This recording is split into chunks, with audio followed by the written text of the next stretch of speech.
I remember the moment with a clarity so sharp it feels carved into the bone of my memory.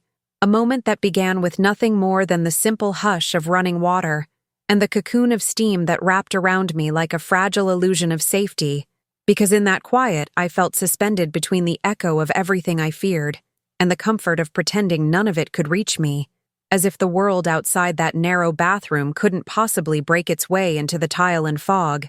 Yet the weight in my chest had been there all day, a kind of instinctive tension that made the air feel dense even before the first drop hit my skin. And as I let the warm water slide through the strands of my hair, I kept imagining that somewhere beyond the wall, someone was holding their breath, listening, waiting, as though the house itself had become an animal with eyes pressed into every invisible corner.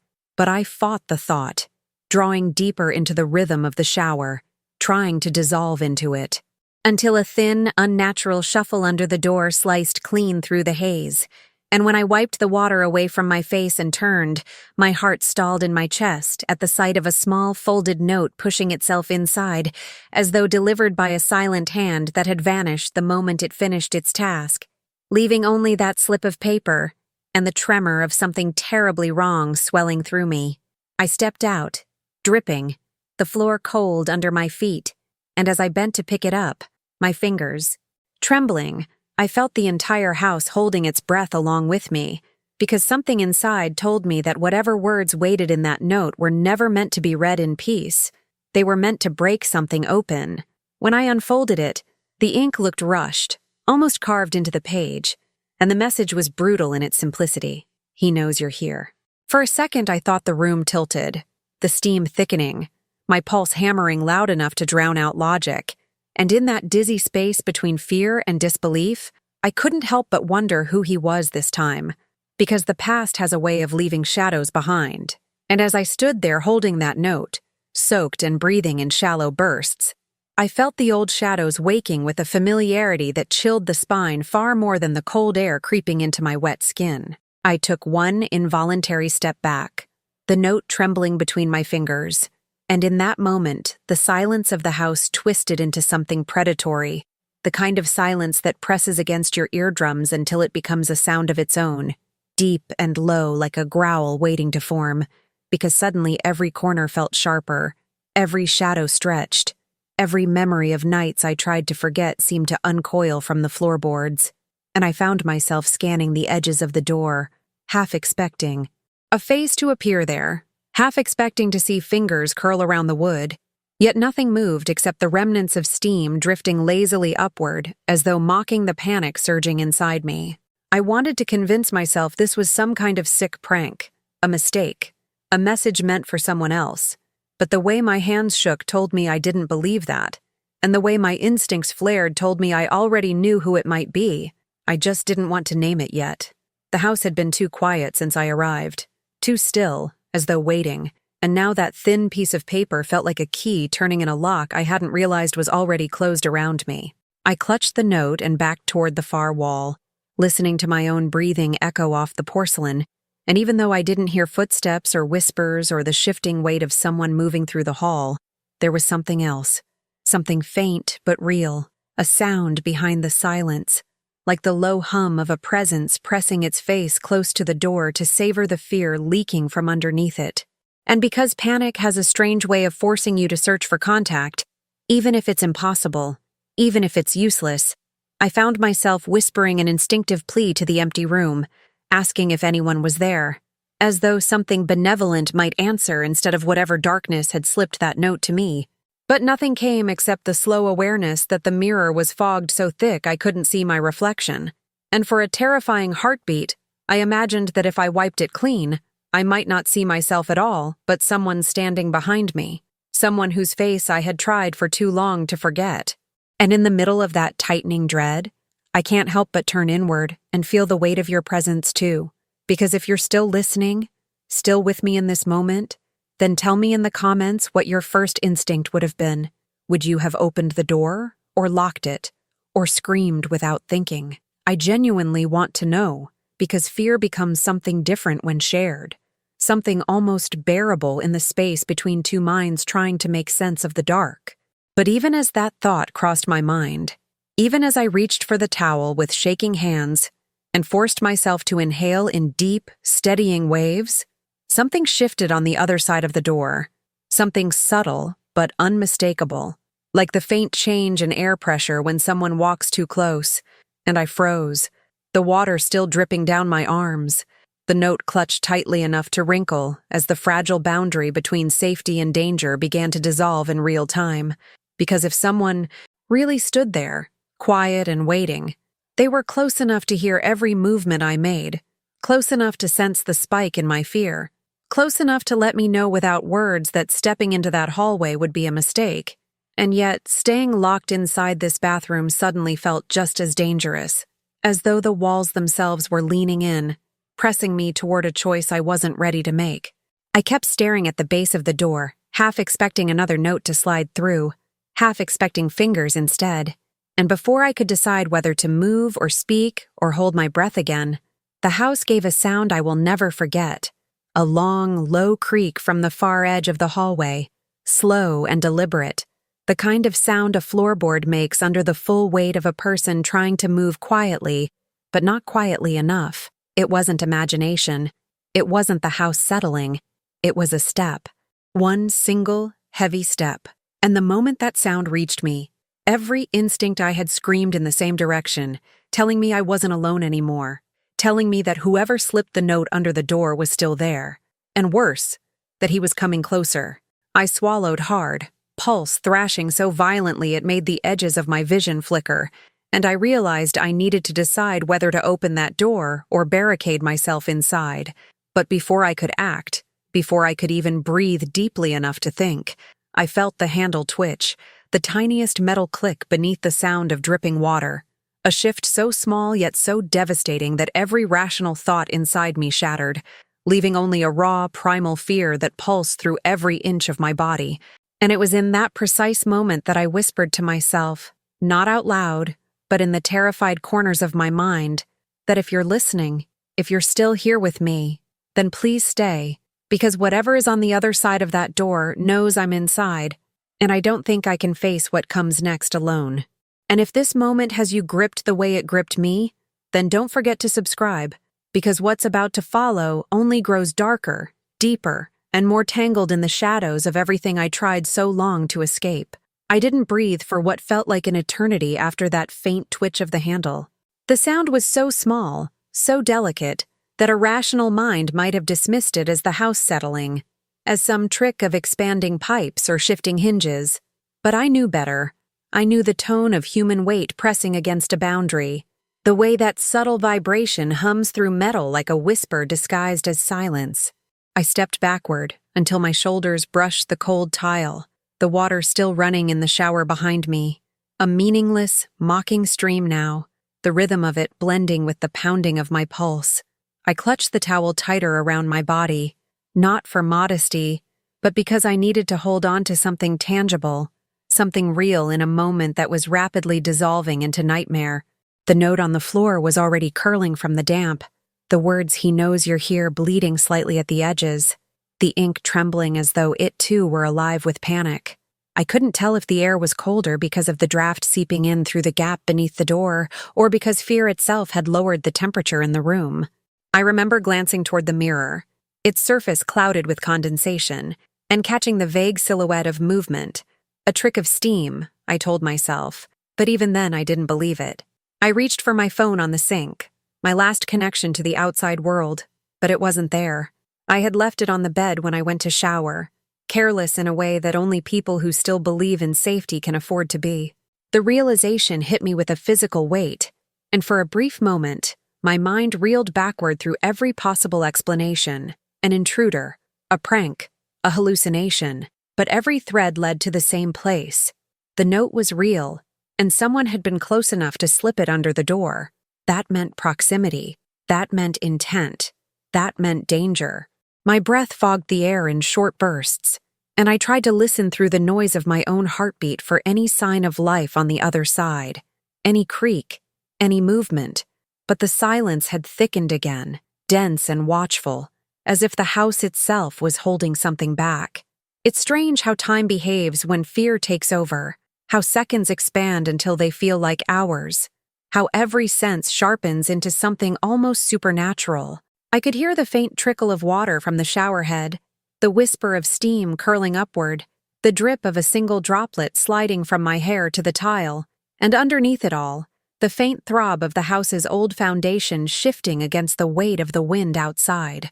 The ordinary sounds of an ordinary night, and yet they had all transformed into signals of something else, something alive, something waiting. I forced myself to move, to do anything other than stand there trembling. The window above the toilet was small, too small, but it became my only option. I dragged the lid closed and climbed up, the porcelain cold and slick beneath my feet. When I pushed against the frame, it groaned softly, old paint cracking at the seams, the sound impossibly loud in the confined space. I winced, froze, and listened. Nothing. No footsteps. No breathing. I kept pushing until the pane opened wide enough for air to slip through, and a gust of night wind hit me full in the face, sharp and bracing, carrying the scent of rain and distant pine. For a fleeting moment, it almost gave me courage. The darkness outside seemed safer than the silence within. I was halfway through pulling myself up when I heard it, the floorboard just beyond the bathroom door creaking under deliberate weight. Not the shifting of wood, not the sigh of old beams. A single step, then another, each one slow, careful, deliberate, moving closer to the door. I froze, one leg halfway out the window, my hands gripping the cold frame so tightly my knuckles turned white. The footsteps stopped just on the other side of the door. The air between us felt electric, charged with unspoken intent. I could hear the faint rasp of breathing now, shallow and uneven, as if whoever stood there was fighting to keep their composure.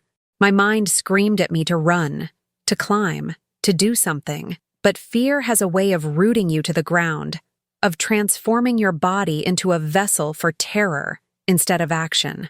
I could almost feel the heat of a presence radiating through the wood, as though the door were a fragile membrane separating me from the moment everything would end.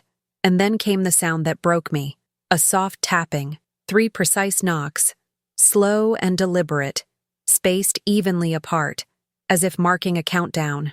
Tap, tap, tap. I don't know what possessed me to speak, but I did. "Who's there?"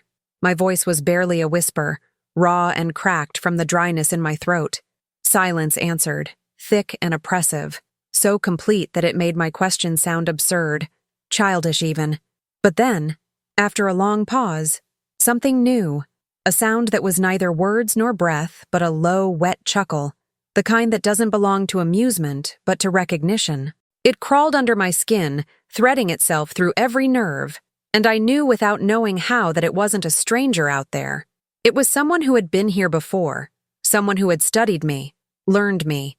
A shiver passed through me so violently I nearly lost my grip on the window. I thought about screaming, about calling for help, but the house was isolated enough that no one would hear. The nearest neighbor was half a mile down the road, and the storm earlier that day had knocked out the landline. I was utterly alone. I swallowed hard, forcing air into my lungs, and tried to think rationally. If I could get out the window, I could drop into the bushes below, make a run for the woods, find the road. I turned back toward the opening, but the moment I shifted my weight, the door handle moved again. Not a twitch this time, but a slow, deliberate rotation, metal grinding softly against its mechanism. I didn't wait to see if it would open. I threw myself toward the window with all the force my panic could summon, scraping my knees against the frame, twisting my shoulders to squeeze through, the towel tearing loose and falling somewhere behind me.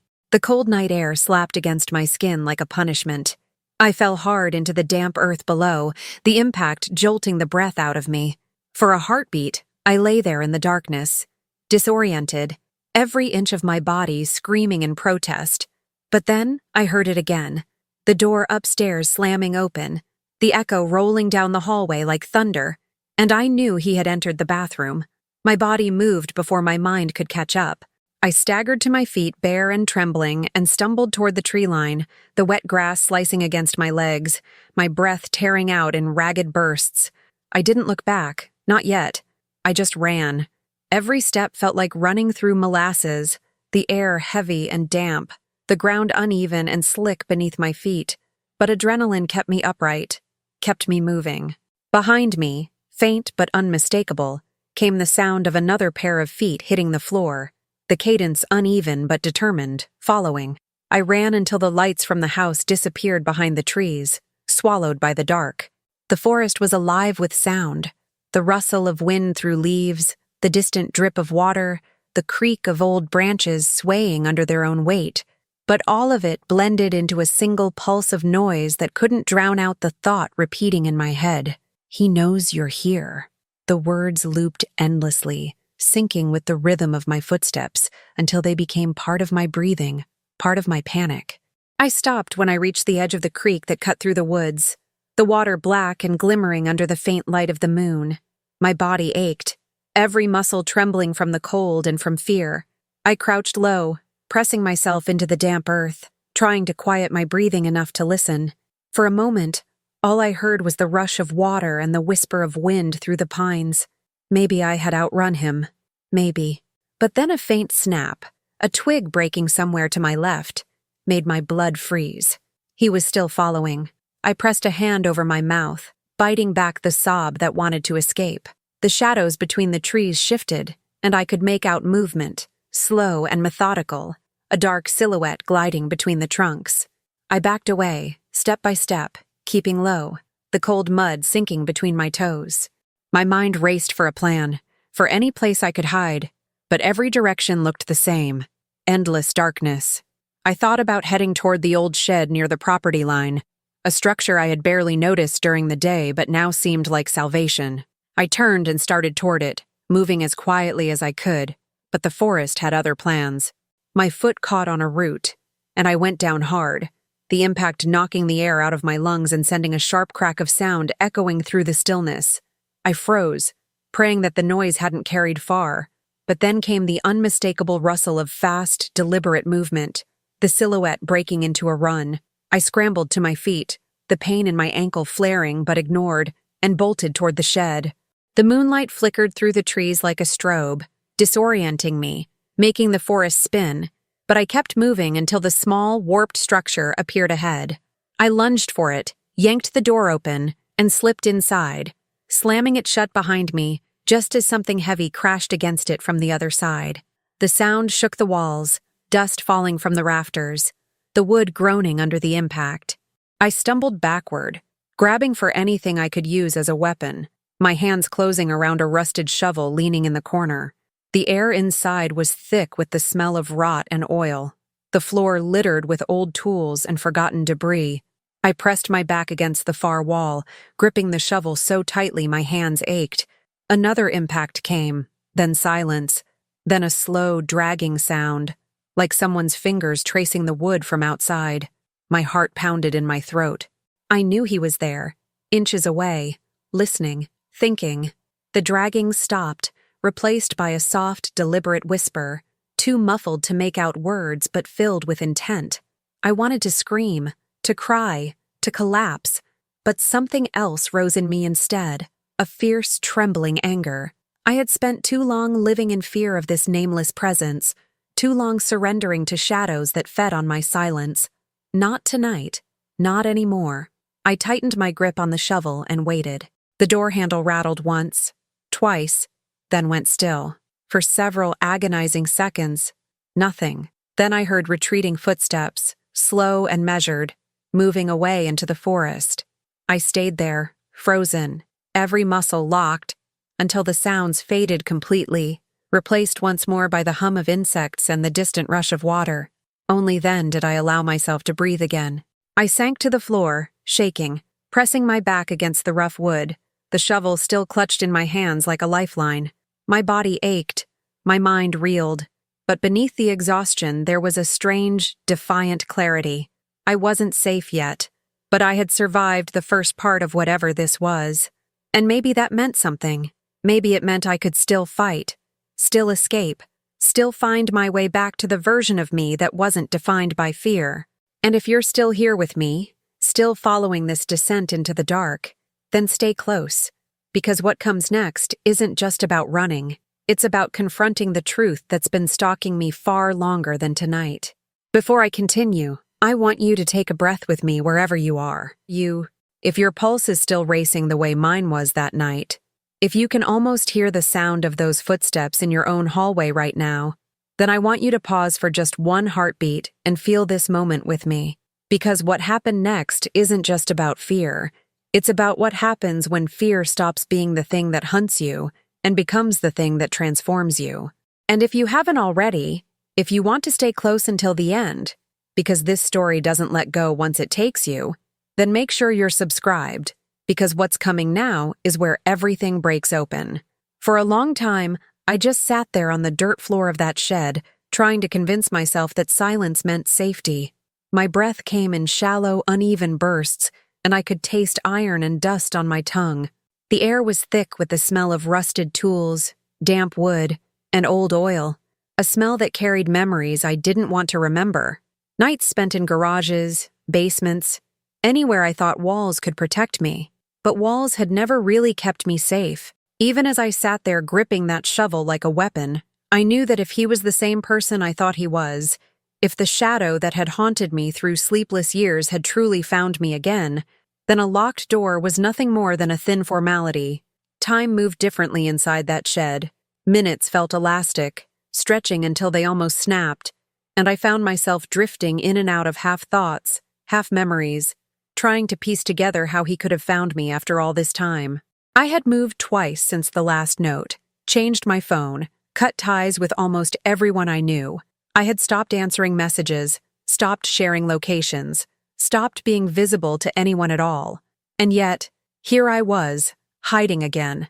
The cruel symmetry of it all made my chest ache with something that wasn't quite fear anymore. It was anger. A slow, steady anger that felt heavier than the air I breathed. I looked down at my hands, trembling around the handle of that shovel, and I realized that I wasn't shaking because I was scared. I was shaking because I was done being prey.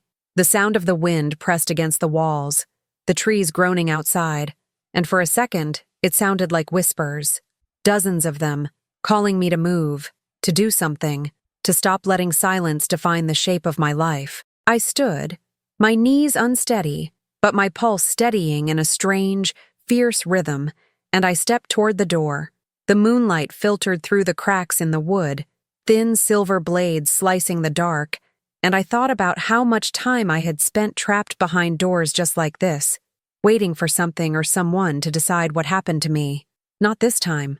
When I pushed the door open, the hinges screamed into the night, a sound so sharp it startled the silence itself. The forest stretched before me, endless shadows and glimmers of silver light where the moon touched the wet leaves.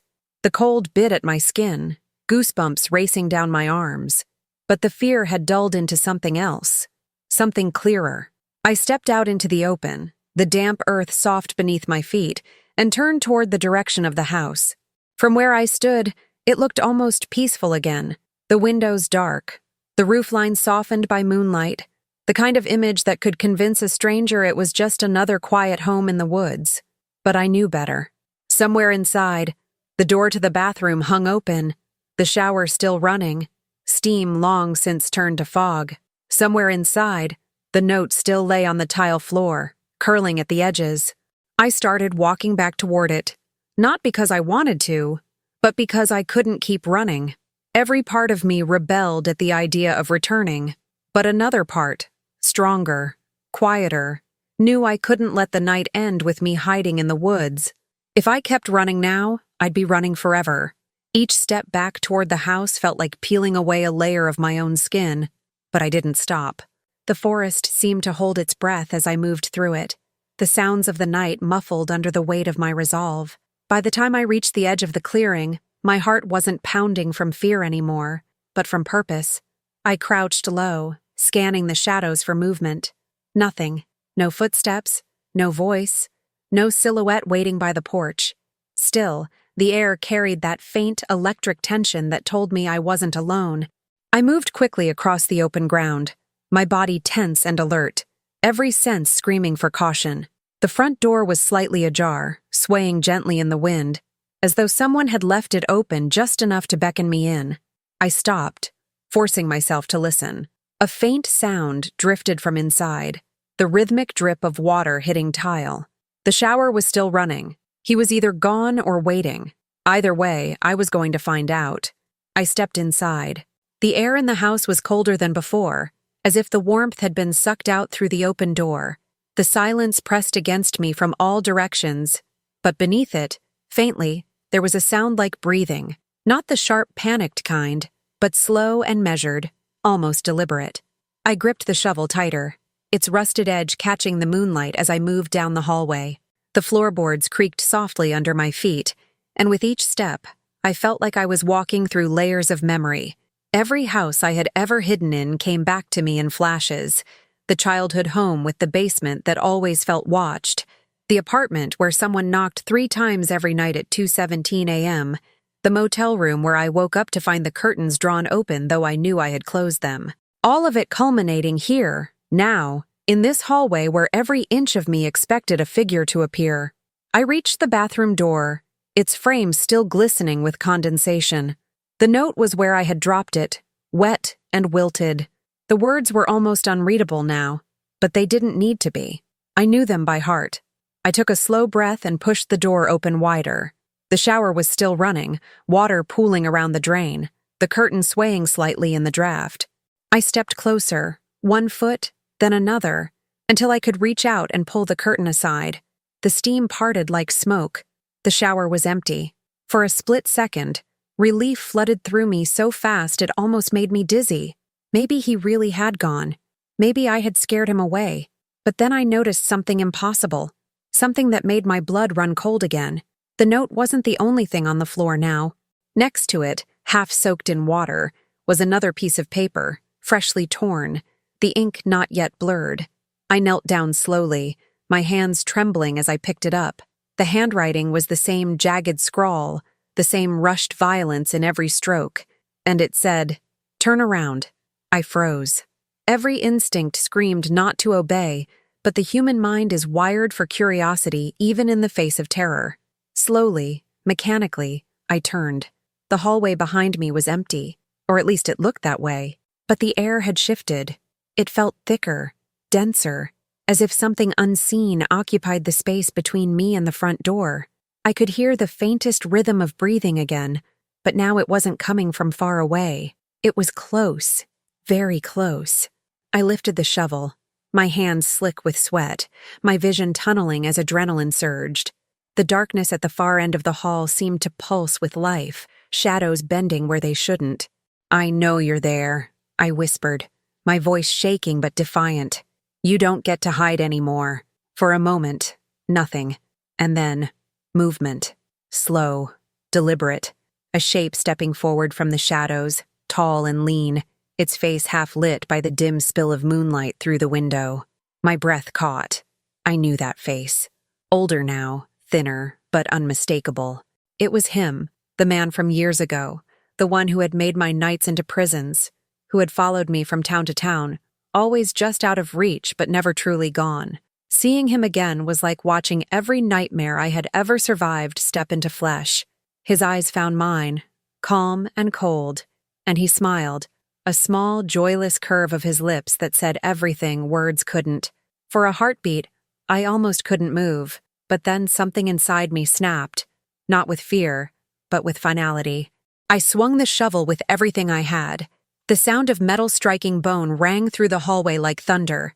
He stumbled, the smile dissolving into shock. I swung again, and again. The years of running, of hiding, of waking up afraid, they all poured into each blow until the silence returned, heavy and absolute. I stood there shaking, the shovel clattering to the floor beside me, the air thick with the smell of iron and rain. Outside, the wind rose, bending the trees until they whispered through the cracks in the walls like witnesses. I didn't cry. I didn't scream. I just stood there, breathing, realizing that for the first time in years, there was no sound of footsteps following me. Only my heartbeat, steady and alive. Only the quiet hum of water still running in the shower. A steady reminder that I had survived what was meant to end me. I turned the handle, shutting it off. The silence that followed wasn't empty. It was peaceful.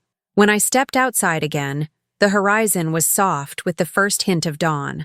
The forest glowed faintly silver, and the air was cool and clean, filled with the scent of wet leaves. My body ached, my skin bruised, but I felt lighter, freer than I could ever remember. I walked barefoot through the grass until I reached the creek, the water now clear in the pale light.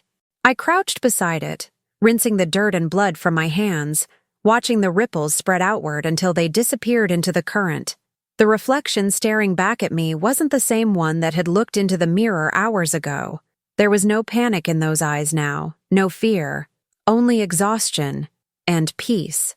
I sat there for a long time, watching the sun climb slowly between the trees, and for the first time in so many years, I didn't feel the need to look over my shoulder. The woods no longer felt haunted. The silence no longer felt like a trap. It felt like rest. Maybe that's what survival really is, not the absence of fear, but the decision to face it, to let it look you in the eye and find nothing left to take. When I finally stood and turned back toward the house, I saw it differently, not as a place of terror, but as proof that even the darkest nights can end. If you've stayed with me through this far, through every heartbeat of this story, then thank you for listening, for breathing through it with me, for not turning away when things grew heavy. Because stories like this aren't just about what happens. They're about who we become when it does. When the sun finally rose over the trees, I stood there for a long time, letting the first light touch my skin like something sacred, like the world was reminding me that even after the longest night, something always returns to illuminate what was lost. The air was cool and smelled of pine and wet earth, and the soft sound of the creek beside me had become the rhythm of calm, the pulse of something steady and forgiving. My hands were raw, streaked with dirt and water, but I couldn't bring myself to wash them again. They felt like proof of endurance, of defiance, of everything that hadn't been taken from me. I remember looking back toward the house as the light grew stronger, watching the mist lift from the roof, and for the first time, it didn't look like a prison or a trap. It looked like a place I had finally claimed. There was a strange peace in that moment. A realization that the monster I had feared for so long had never really been living out there in the shadows. It had been the fear itself, feeding on my silence, on my guilt, on the weight of all the nights I let myself believe I was powerless. I felt it then, that quiet shift inside me where panic dissolves into something deeper, quieter, almost holy. Survival isn't loud. It's not a scream or a battle cry. It's a whisper that says, "You're still here." And that whisper is what carried me through the morning as I walked back toward the house, barefoot, bruised but unbroken. Every step through the wet grass was a reclaiming, every breath a quiet victory. When I reached the porch, the boards creaked under my weight, but it wasn't menacing anymore. It was just sound, just life. I opened the front door and stepped inside. The air was different now. The shadows were softer, the silence less heavy. I moved through the rooms slowly, touching the walls, the furniture, grounding myself in every detail. The bathroom door still hung open, the towel I had dropped hours ago now cold and still on the tile. I picked it up, not because I needed it, but because it felt symbolic, like finishing a sentence that had been left hanging for too long. I turned off the lights, one by one, until the house settled into the gentle rhythm of morning, and for the first time, it didn't feel haunted. It felt human. It felt mine. I spent the rest of that morning sitting by the window with a blanket wrapped around my shoulders, watching the forest come alive again. Birds returned first, tentative at the edges of the clearing, their songs cutting through the leftover quiet like fragile threads of light. Then came the wind, gentler now, stirring the leaves instead of bending them. It was as if the whole world was taking a breath after holding it all night. I thought about everything that had brought me to that point, the years of hiding, the sleepless nights, the way fear had shaped me into someone small, someone cautious, someone always looking for escape routes instead of destinations. I realized how easy it is to let pain define your map of the world, to mistake survival for disappearance. But as the morning sun poured through the glass and painted the floor in soft gold, I felt something I hadn't felt in a long time. Safety. Not the brittle, temporary kind that comes from locked doors or new addresses, but the deep, quiet kind that comes from inside, from knowing that the worst had come and gone, and I was still here. I knew the authorities would come soon. I would call them, tell them what happened, and there would be questions, investigations, paperwork, but all of that belonged to a different world, the daylight world of explanations and evidence. What happened in the dark, what happened in me, couldn't be written in a report. It was something that only exists in the language of heartbeat and breath, in the slow rebuilding of a life after it's been burned to the ground. As the hours passed, I made tea, wrapped my hands around the mug, and watched the steam rise like a soft echo of last night's ghosts, but it didn't frighten me anymore. Even ghosts, I think, eventually lose their power when you stop running from them. I looked down at my reflection in the dark surface of the tea and saw someone I recognized again, not the terrified version of myself, not the hunted one, but the one who had finally stopped hiding, the one who had looked at the thing she feared most and refused to let it win. That was the beginning of something new, something that didn't erase the past but rewrote it, one heartbeat at a time. As evening began to fall again, I walked outside barefoot, the air warmer now, the ground soft beneath my feet. The house behind me glowed softly in the fading light, its windows reflecting the sunset like open eyes that no longer needed to close. I stood at the edge of the clearing, looking out at the forest, and it no longer felt like something to escape. It felt like part of me, vast and alive and full of the quiet secrets of things that had survived storms. The creek caught the last light of the sun, turning into a ribbon of gold that wound through the trees, and I thought about how easily life continues, how effortlessly the world goes on even after we think it has ended. There was no trace of him now, no sound, no presence, not even the faint echo of memory in the air. Just me, just the night preparing to fall again, calm and ordinary. I closed my eyes and listened to the hum of crickets, the sigh of wind, and the distant call of an owl somewhere deep in the woods. Everything felt connected, like the universe was exhaling beside me, telling me it was okay to rest now. I knew the nightmares would come for a while. Memories always find ways to revisit us, but they wouldn't own me anymore.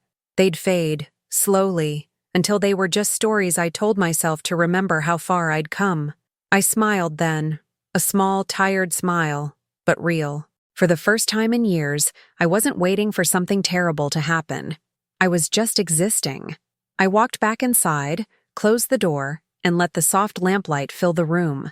On the table, the two notes lay side by side, the ink faded and blurred, the paper curling at the edges. I didn't throw them away. I kept them as reminders, not of terror, but of transformation, proof that fear had come for me and failed. I poured another cup of tea, sat down, and watched the shadows lengthen across the floor, peaceful now. Outside, the world turned quiet again, but not with dread, with calm, with closure. And somewhere in that stillness, I found what I hadn't even known I was searching for: forgiveness. Not for him, but for myself, for all the times I doubted my own strength, for all the nights I mistook survival for weakness. I had been wrong. Survival was strength. Survival was everything. And so now, when I look back on that night, the water running, the note sliding under the door, the way fear wrapped itself around me like a second skin, I don't see it as the night I almost died. I see it as the night I was reborn. Because sometimes it takes the sound of your own heart breaking to realize it's still beating. Sometimes the only way to find peace is to face the thing that tried to destroy you and walk away from it alive. I don't know what happens next.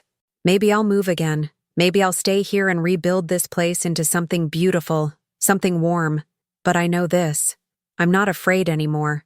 Not of the dark, not of silence, not even of remembering. The world feels wide again, full of corners I haven't explored yet, full of mornings waiting to rise. If you're still here with me, if you followed this story all the way to the end, then maybe it's because some part of you knows what it feels like to live with fear, to hide, to run, to forget how strong you really are. So let this be your reminder too. No matter how loud the dark becomes, it can't silence the part of you that still burns for light. You're stronger than whatever haunts you. You're more than whatever tried to break you. And even when everything feels lost, dawn always finds a way back. Thank you for staying with me through the shadows, for listening, for breathing through the fear and into the calm.